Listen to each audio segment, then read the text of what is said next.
Big Three, Fantasy Alarm TV. I'm your host, Ray Flowers. Friday, what do we talk about on Fridays? We talk about tight ends, so let's dig right into it with the number 3.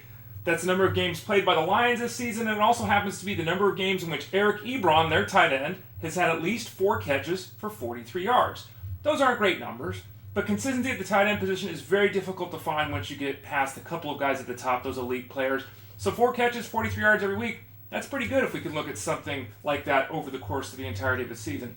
It's more intriguing when we talk about the touchdowns. Ebron has scored 2 of them through 3 games.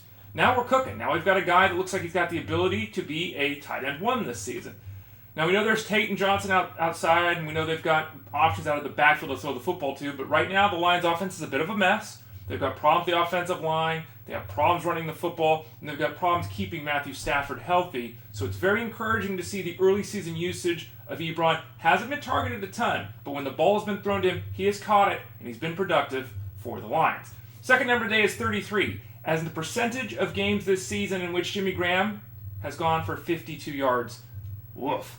Now, 2 of the 3 games he's been pretty solid this year for the Seahawks. The 1 game in the middle in week 2 was obviously a total disaster. The other 2 games pretty good.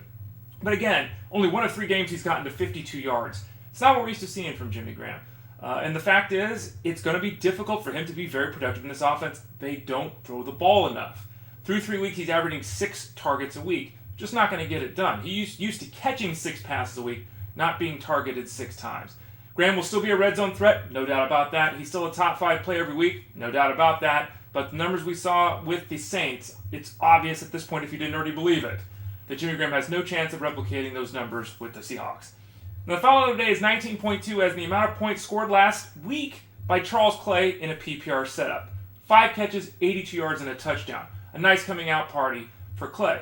Is he someone to utilize in week 4? Yeah, you bet he is. He's facing a Giants club that is allowing the second most points in fantasy football to a tight end in a PPR setup. They're allowing almost 7 receptions a week to that position.